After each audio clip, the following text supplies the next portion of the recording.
अस्सलाम वालेकुम व्यूवर्स, कैसे आप सब। दुआ करता हूँ कि अल्लाह के फजलो करम से आप सब अच्छे होंगे। आज मैं बात करने जा रहा हूँ हजरत नूह अलैहिस्सलाम के बारे में। हजरत आदम अलैहिस्सलाम की वफात के 1000 साल तक लोग अल्लाह ताला की तौहीद पर कायम थे। फिर बाज नेक बंदों के इंतकाल के बाद लोगों ने उनके मुजस्मे को बुत बनाकर धीरे धीरे उनके पूजा और परस्तिश करने लगे, और इस तरह पूरे अरब में शिर्क व बिद्दत परस्ती की बुनियाद पड़ गई।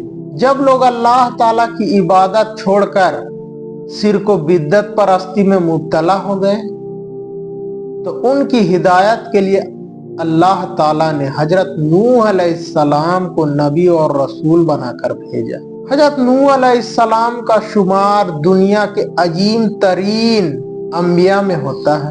हजरत आदम अलैहिस्सलाम के बाद वो सबसे पहले नबी हैं जिनको रिसालत से नवाजा गया, और हजरत इदरीस अलैहिस्सलाम की तीसरी पुश्त में हजरत आदम अलैहिस्सलाम की वफात के 1025 साल बाद मुल्क इराक में पैदा हुए। अल्लाह ताला ने कुरान पाक में 43 मकामात पर इनका जिक्र फरमाया है। जब लोग हद से ज्यादा नाफरमानी और बुत परस्ती करने लगे तो अल्लाह ताला ने उनकी हिदायत व रहनुमाई के लिए हजरत नूह अलैहिस्सलाम को नबी बनाया।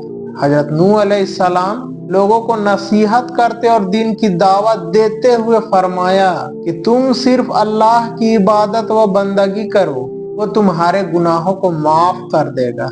और हजरत नूह अलैहिस्सलाम की नसीहत को सुनकर कौम के सरदारों ने जवाब दिया कि हम तुम्हें रसूल नहीं मानते, क्योंकि तुम हमारे ही जैसे आदमी हो, और जो लोग तुम्हारी बात मानते हैं वो कम दर्जे के लोग हैं। हजरत नूह अलैहिस्सलाम ने फरमाया, अल्लाह ताला के यहाँ सआदत व नेकी बख्ती का दारोमदार दौलत पर नहीं है, बल्कि अल्लाह की रजामंदी और इखलास नीयत पर है।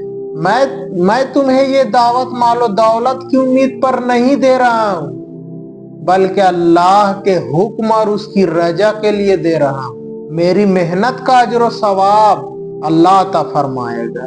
गर्ज हजरत नूह अलैहिस्सलाम दिन रात इनफरादी व इज्तिमाई और खुसूसी व अमूमी तौर पर एक तवील अरसे तक कौम को कुफ्र व शिर्क और अल्लाह ताला की नाफरमानी से डराते रहे, मगर वो बाज तो क्या आते बल्कि उल्टा अजाब इलाही का मुतालबा करने लगे।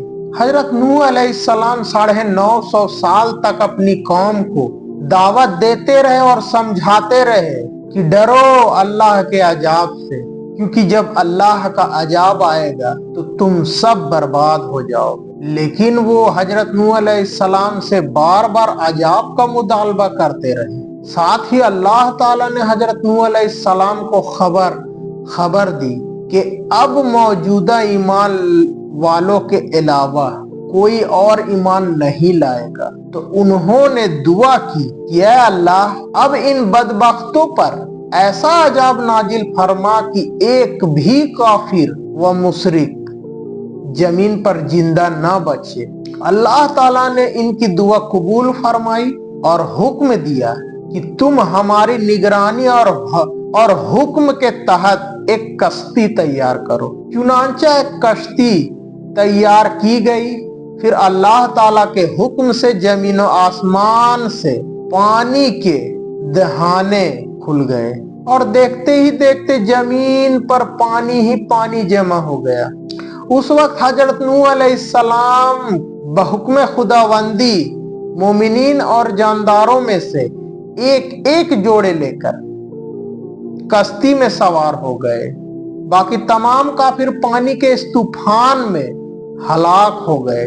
लगभग 6 महीने बाद कश्ती 10 मुहर्रमुल हराम को जूदी पहाड़ पर ठहरी तो हजरत नूह अलैहिस्सलाम और अहले ईमान को लेकर अमन व सलामती के साथ जमीन पर उतरे, और फिर अल्लाह ताला ने उन्हीं से दुनिया की आबादी का दोबारा सिलसिला शुरू किया, इसलिए आपको आदम सानी कहा जाता है।